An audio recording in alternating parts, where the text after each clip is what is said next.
ಇರೋ ನಮ್ಮ ಅಪ್ಪಗಳು ಕಾಲದಲ್ಲಿ ಕೂಲಿ ಜನದಿಂದ ಪಾವ ಪುಡಿ ಕಾಳು ಕೊಟ್ಟದ್ರ ಮ್ಯಾಗಿಂದ ಜಾತ್ರೆ ಅವ್ರು ನಡೆಸ್ಕೊಂಡು ಬಂದಿರೋದನ್ನು ಈಗ ಅವ್ರು ದಾಟಿ ಹೋದ್ರೆ ಅವ್ರು ಮಾಡಿದ ಪ್ರಕಾರ ನಾವು ಮಾಡ್ಕೊತ ಬಂದಿವ್ರಿ. ಈಗ ಸಾಧಾರಣ ಒಂದು 20-25 ವರ್ಷ ಆಗಿರ್ಬೇಕಾದ್ರೆ ನಾವು ಮಾಡಕೈತಿ ಹಂಗೆ ಸಾಂದ್ರೆ ಹಂಗೆ ಮೊದಲನೇ ವರ್ಷ ದ್ವಾರ ಅದಕ್ಕಿಂತ ದ್ವಾರ ಹಂಗೆ ದ್ವಾರ ಹಾಕೊಂತ ಬಂದು ಈಗ ಅಪ್ಪ ದ್ವಾರ ಮಾಡಿ ಬಿಟ್ಕೊಂಡ್ರ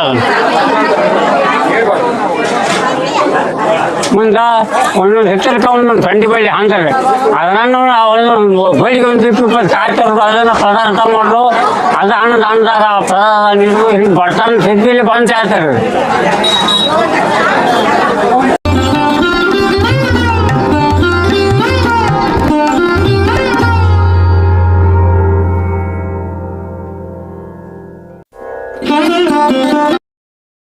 ಈ ಹೊಳಿ ಹೊಸೂರು ಒಳಗೆ ನಮ್ಮ ಓಣಿ ಭಾಳ ಸಾಮದ ಸಲುವಾಗಿ ಮಾಟೋಣಿ ಅಂತ ಇರಬೇಕು ಎಂಥ ಬರ್ತಾನ ಅಂತ ಕೇಳಿದ್ರೆ ಅವಾಗ ನಾವು ಈ ಕಾರ್ಯಕ್ರಮ ನಮ್ಮ ಹಿರಿಯರು ಚಾಲು ಮಾಡಿದಾಗ ಕೂಲಿ ಮಾಡಕ್ಕೆ ಹೋಗ್ತಿರ್ರಿ. ಅವಾಗ ರೊಕ್ಕ ಇಲ್ಲ, ಒಂದು ಪಾವು ಜೋಳ ಕೊಡ್ತಾರೆ ಬೀಗಾಕ ಶನಿಮಠ ಹೋದಾಗ ಒಂದು ಪಾವು ಜೋಳ ಕೊಡ್ತಾರೆ ಅವ್ರ. ಇವ್ರಿಗೆ ಪಂಡ್ರಪುರಕ್ಕೆ ಹೋಗಕ್ಕೆ ತಾಕತ್ತ ಇಲ್ಲ. ಆಷಾಢ ಏಕಾದಶಿ ನಮ್ಮ ಊರಾಗ ಯಾಕೆ ಮಾಡಬಾರ್ದು, ನಮ್ಮ ಓಣ್ಯಾಗ ಯಾಕೆ ಮಾಡಬಾರ್ದು ಹಿಂಗೇನೋ ಒಂದು ತಿಲಾಗ ಬಂತು ಹಿರಿಯರಿಗೆ.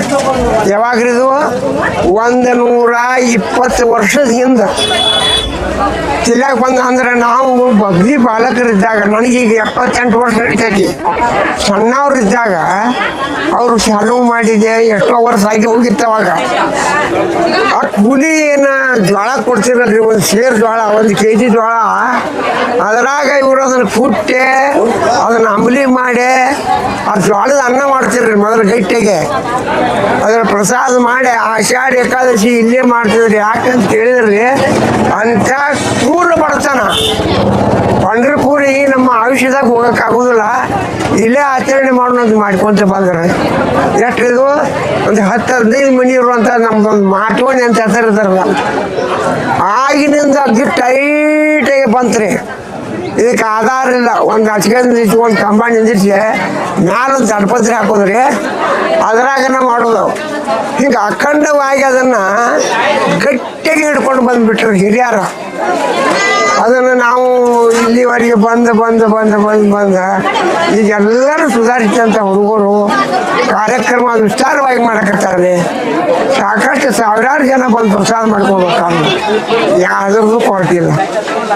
ಇದು ಕಾರ್ಯಕ್ರಮ ಮಾಡಿ ಮತ್ತಿಂಥದ್ದು ಕಾರ್ಯಕ್ರಮ ಮಾಡ್ಬೇಕು ಅಂಥ ಶಕ್ತಿ ಪರಮಾತ್ಮ ಕೊಟ್ಟಿದ್ದಾರೆ. ಅವಾಗ ಏನಾಗಿತ್ರಿ, ಒಂದು ತುತ್ತು ಕೂಳಿಗೆ ನಮ್ಗೆ ಅನುಕೂಲ ಇಲ್ದಕ್ಕೆ ಹಿರಿಯರು ಕೂಲಿ ಮಾಡಿ ತಂದ್ರೆ ನಾವು ಪಂಡ್ರಪುರ ಏಕಾದಶಿ ಇಲ್ಲೇ ಮಾಡೋದಂತೆ ಅಖಂಡವಾದ ಏಕಾದಶಿ ಮಾಡಿ.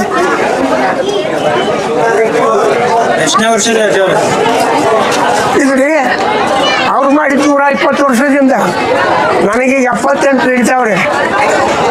ಅದಕ್ಕೆ ಒಂದೇ ದಿವಸ ಮಾಡ್ತಾರ್ರಿ, 3 ದಿನ ಎಲ್ಲಿ ಮಾಡ್ಬೇಕ್ರಿ? ಒಂದೇ ದಿನ ಪ್ರಸಾದ ಮಾಡಕ್ಕನ ದಿಕ್ಕಿರಾಕಿಲ್ಲ. ಈಗ 3 ದಿನ ಅಖಂಡವಾಗಿ ನಡೀತೈತೆ. ಈಗ ಇದನ್ನ ನಡೆಸ್ಕೊಂಡು ಮತ್ತೆ ನಾವು ಉಗಾದಿಗೆ ಒಂದು ಕಾರ್ಯಕ್ರಮ ಮಾಡ್ತೇವ್ರಿ.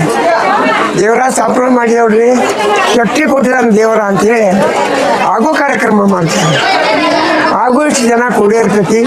ಯಾರಿಗೂ ಕಡ್ಡಾಯವಾಗಿ ಏನೂ ಹೇಳುವಂಗಿಲ್ಲ, ಅವ್ರ ತಮ್ಮ ಮನ್ಸಿಗೆ ಬಂದೈತಿ ಅಂತಂದು ಕೊಡ್ತಾರ್ರಿ. ಇಲ್ಲಿ ನೀವು ಇಷ್ಟು ಕೊಡ್ರಿ ಇಷ್ಟು ಕೊಡ್ರಿ ಏನು ಕೇಳುವಂಗಿಲ್ಲ, ಬಂದು ಅವರ ಕೊಟ್ಟು ಬಿಡ್ತಾರೆ. ಅದ್ರಾಗ ಮಾಡಿ ಅಂತ 4 ಕಾರ್ಯಕ್ರಮ ನಡಿಬೇಕು, ಅಷ್ಟು ದುಡ್ಡು ಅವನ ತಗೋತಾನೆ ಪರಮಾತ್ಮ. ಹಿಂಗೆ ಅವ್ನು ನಡೆಸ್ಕೊಂಡು ಬಂದ ನೋಡ್ರಿಪ್ಪ. ನನ್ನ ಹೆಸರು ನಿಂಗಪ್ಪ ಬಡಿಗೇರಿ, ನಿಂಗಪ್ಪ ಮಾರುದ್ರಪ್ಪ ಬಡಿಗೇರ, ಸಾಕಿನ ಹೊಳೆ ಹೊಸೂರ, ತಾಲೂಕು ಬೈಲಹೊಂಗಲ, ಜಿಲ್ಲಾ ಬೆಳಗಾವ. ಹೊಳೆ ಹೊಸೂರಾಗ ಮಾಟೋಣಿ ದೊಡ್ಡ ಓಣಿ ಅಲ್ರದ, ನಡ್ಕಿನ ಓಣಿ ಗೌಡ್ರ ಓಣಿ ಕುತ್ಕೊಂಡು ನೋಡಿ ಭಾಳ ದೊಡ್ಡದಾವ. ಇದು ಒಂದು ಗೇರ್ ಹಾಕಿ ನೀವು ನೋಡ್ಬೋದು ಅದನ್ನ. ಅಂತ ಓಣ್ಯಾಗ ಇಂಥ ಭಕ್ತಿ ಪ್ರಧಾನವಾದ ಹಿರಿಯರು ಇರ್ತಾರೆ. ಆ ಹಿರಿಯರ ಪುಣ್ಯನ ನಾವು ನಡೆಸ್ಕೊಂತ ಬಂದೇವ್ರಿ. ಈಗ ಇದು ಬೃಹದಾಕಾರವಾಗಿ ಬೆಳೆದಿದೆ.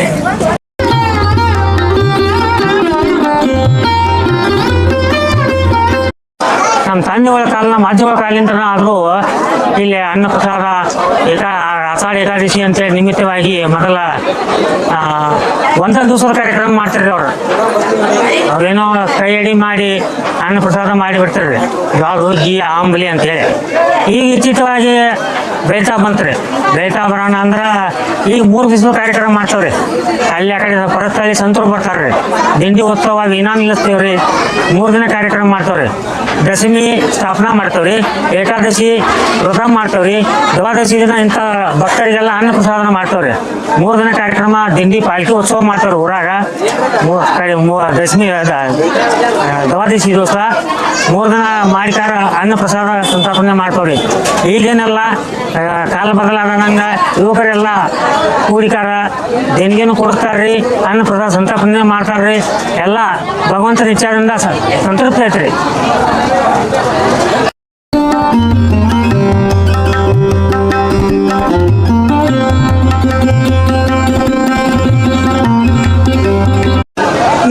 ಇದನ್ನ ಮೊದಲೇ ನಮ್ಮ ಹಿರಿಯರಿಂದ ಪೂರ್ವದಿಂದ ಆಚರಿಸಿದ್ರು ಬಂದಾರೆ. ಅಂದ್ರೆ ಒಂದು 60-70 ವರ್ಷದಿಂದ ನಾವು ನಡ್ಕೊಂತ ಬಂದಿದ್ವಿ ನಮಗೆ ಗೊತ್ತಿದ್ದಾಗಿಂದ. ಆದರೆ ಹಿಂದಿಂದ ಮಾಡ್ಕೊಂತ ಬಂದಿದ್ದಿರ್ತೀರಿ. ಆಮೇಲೆ ಜ್ಞಾನೇಶ್ವರ ಮಹಾರಾಜ ಇವಾಗ ಈಗ ಗುಡಿ ಒಂದು ಕಟ್ಕೊಂಡಿದ್ದಾರೆ. ಎಲ್ಲರೂ ಸೇರಿ ಇದನ್ನೊಂದು ಜಾತ್ರೆ ಮಾಡ್ಬೇಕಂತೇಳಿ ಎಲ್ಲ ನಿರ್ಧಾರ ಮಾಡಿ ಮಾಡ್ಕೊಂಡು ಬಂದಾರ. ಆಷಾಢ ಏಕಾದಶಿಗೆ ಮೊದಲಿನಿಂದ ಅಂದರೆ 70-80 ವರ್ಷದಿಂದನೇ ಮೊದಲಿನ ಹಿರಿಯರೆಲ್ಲ ಮಾಡ್ಕೊಂತ ಬಂದಾರೆ. ಅದನ್ನ ಹಂಗೆ ನಾವು ಮುಂದುವರ್ಸ್ಕೊಂಡು ಇಲ್ಲಿ ಹೊಂದಿದ್ದೇವೆ.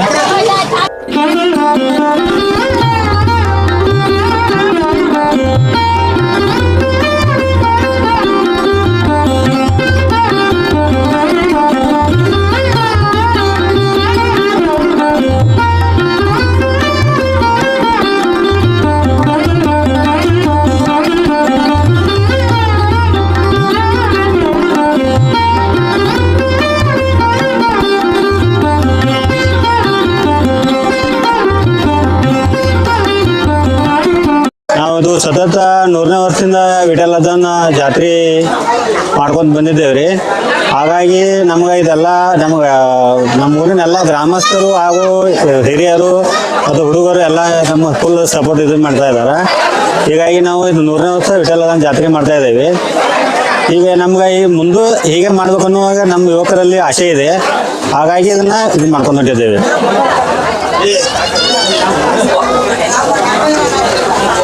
ನಮ್ಮ ಹುಡುಗರೆಲ್ಲ ಈಗ ಒಂದು ಗಜಾನನ ಕಮಿಟಿ ಆಯ್ತು, ಅದರ ವಿಠಲದನ್ನ ಇದಾಯ್ತು ಎಲ್ಲ ಆ ಪೂರ್ವವಾಗಿ ನಾವು 30-40 ನಮ್ಮ ಸದಸ್ಯರು ಅದಾರ. ಆ ಪ್ರಕಾರ ನಾವೀಗ ನಮ್ಮ ಗಣೇಶ ಉತ್ಸವದಾಯ್ತು ಅದು ಹಾಗೂ ನಮ್ಮ ವಿಠಲದನ್ನ ಇದ್ರದಾಯ್ತು, 2 ನಾವು ಮಾಡ್ಕೊಂಡು ಹೊಂಟಿದ್ದೇವೆ. ಹಾಗಾಗಿ ನಮ್ಮ ಸಮಸ್ತ ಹೊಳೆಹೊಸೂರು ಗ್ರಾಮದ ಎಲ್ಲ ಗುರು ಹಿರಿಯರ ಆಶೀರ್ವಾದ ನಮಗಿದೆ. ಹಾಗಾಗಿ ನಾವು ವಿಠಲದನ್ನ ಇದನ್ನು ಬಂದು ಮಾಡ್ಕೊಂಡು ಹೊಂಟಿದ್ದೇವೆ.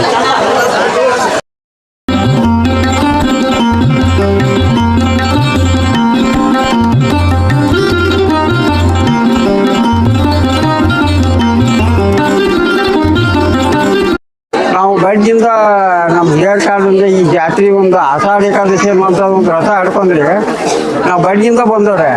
120 ವರ್ಷ ಆತ್ರಿ ಹಾಕೈತಿವೆ. ಹಿರಿಯರ ಕಾಲದಲ್ಲಿ ಹಂಗೆ ಅವ್ರು ತೀರ್ಕೊಂಡು ಹಂಗೆ ಬರ್ಬತ್ತು ಮಾಡ್ಕೊಂಡು ಬಂದಿರಿ.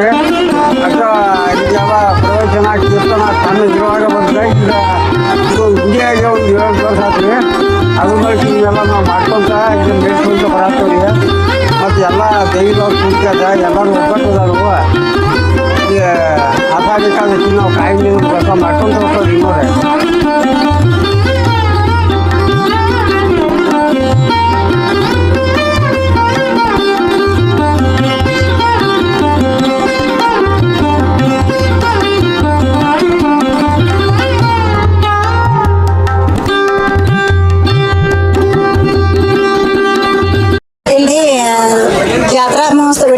ವಿಠ್ಠಲ ಜಾತ್ರಾ ಮಹೋತ್ಸವ ನಡೆಯುವುದರಿಂದ ಇಲ್ಲಿ ಜಾತ್ರೆಗಳು ಮೊದಲು 1 ದಿನ ಆಗುತ್ತಿತ್ತು. ಈಗ ನಾವು ಬರ್ಬರ್ತು 3 ದಿನಗಳ ನಂತರ ನಡೆಸುತ್ತಿದ್ದೇವೆ. ಇಲ್ಲಿ ಮೊದಲು ಅನ್ನದ ಕಿಚ್ಚು ಮತ್ತು ಜೋಳದ ಕಿಚ್ಚು ಅನ್ನವನ್ನು ಮಾಡುತ್ತಿದ್ದರು, ರಾಗಿ ಅಂಬಲಿ ಅಂತ ಮಾಡುತ್ತಿದ್ದರು. ಹೀಗೆ ನಾವು 3 ದಿನಗಳಲ್ಲಿ ಜಾತ್ರೆ ಮಾಡುತ್ತಿರುವ ಹಾಗೆ ಜನಗಳು ಹೆಚ್ಚಾಗಿ ಜಾತ್ರೆಯನ್ನು ನಡೆಸುತ್ತಿದ್ದೇವೆ. ಅನ್ನ ಪ್ರಸಾದ ಮಾಡುತ್ತಿದ್ದೇವೆ. ಜಾತ್ರೆಯಲ್ಲಿ ನಡೆಯುತ್ತಿರುವ ಪ್ರವಚನ ಹಾಗೂ ಭಜನಾ ಪದಗಳನ್ನು ನಡೆಸುತ್ತಿದ್ದಾರೆ.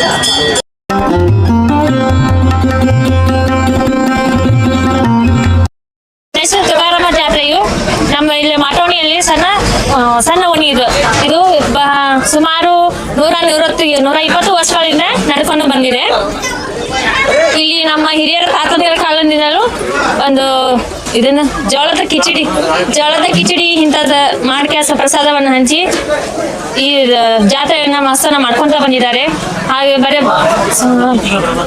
ಇತ್ತೀಚೆಗೆ ಬರ್ತಾ ನಮ್ಮ ಈ ಜಾತ್ರೆಗೆ ಎಲ್ಲರೂ ಬಹಳ ಪ್ರೋತ್ಸಾಹ ಕೊಡ್ತಾರೆ. ಪ್ರತಿದಿನ ನಾವು ಮತ್ತೆ ಈ ದೇವಸ್ಥಾನದಲ್ಲಿ ಪಲ್ಲಕ್ಕಿ ಉತ್ಸವ ಮಾಡಿ ಎಲ್ಲರೂ ಭಜನೆ ಕಾರ್ಯಕ್ರಮಗಳನ್ನು ಮೊದಲು ಒಂದೇ ದಿನ ಜಾತ್ರೆಯನ್ನು ಮಾಡುತ್ತಿದ್ದರು.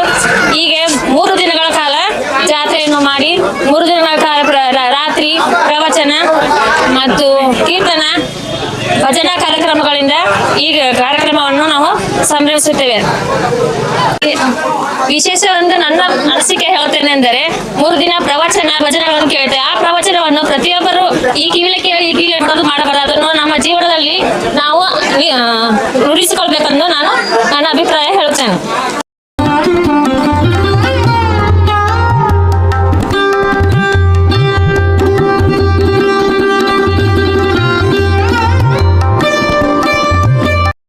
ಇಲ್ಲಿ ಶ್ರೀ ಜ್ಞಾನೇಶ್ವರ ಒಂದು ದೇವಸ್ಥಾನ ಇದೆ.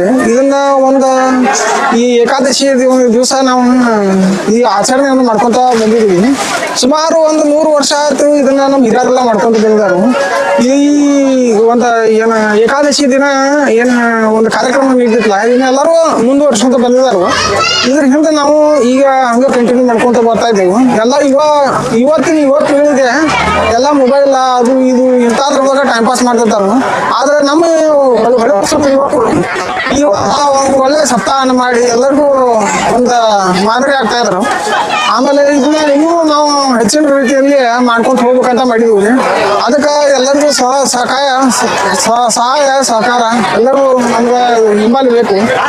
ಆಮೇಲೆ ಎಲ್ಲ ಯುವಕರು ಇದನ್ನ ಮುಂದುವರ್ಸ್ಕೊಂಡು ಹೋಗ್ಬೇಕಂತ ನಾನು ನನ್ನ ಅನಿಸಿಕೆಯನ್ನು ಹೇಳ್ತೇನೆ.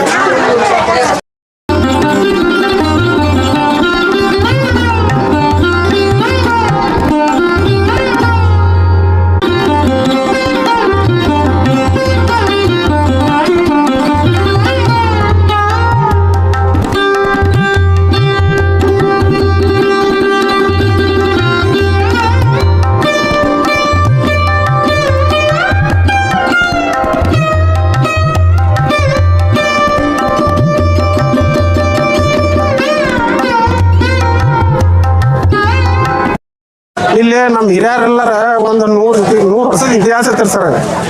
ಇದನ್ನ ಅವರೆಲ್ಲ ಹಿರಿಯರು ಮಾಡ್ಕೊಂತ ಬಂದಾರ್ರಿ. ಇದು ಸಹ ಈಗ ಇನ್ ಮೇಲೆ ನೀವು ಯುವಕರು ಮಾಡ್ರಿ ಅನ್ನಕತ್ತಾರ. ನೋಡ್ರಿ ನಮ್ದು ಒಂದು 30 ಮಂದಿದ ಒಂದು ಯುವಕರ ಇದೈತ್ರಿ. ನಾವು ಈಗ ಅದನ್ನ ಮುಂದುವರಿಸ್ಕೊಂಡು ಹೊಂಟವ್ರಿ. ಈಗಂತಿ ನಮ್ಗೆ ಜ್ಞಾನೇಶ್ವರ ಯುವಕ ಮಂಡಳಿ ಅಂತ ಹೇಳ್ತಾರೆ. ನಮ್ದು ಒಂದು ಇದೈತ್ರಿ ಯುವಕರ ಮಂಡಳ. ಎಲ್ಲ ಈಗ ನಮಗೆಲ್ಲ ಸಂತೃಪ್ತಿ ಐತಿ. ಭಕ್ತರೆಲ್ಲ ಅನ್ನದಾನನು ಇದನ್ನು ಮಾಡ್ತಾರ್ರಿ, ಪಟ್ಟಿ ಕೊಡ್ತಾರ್ರಿ. ಎಲ್ಲ ಸಂಪೂರ್ಣವಾಗಿ ನಡೆದೈತ್ರಿ ಅಷ್ಟೇ.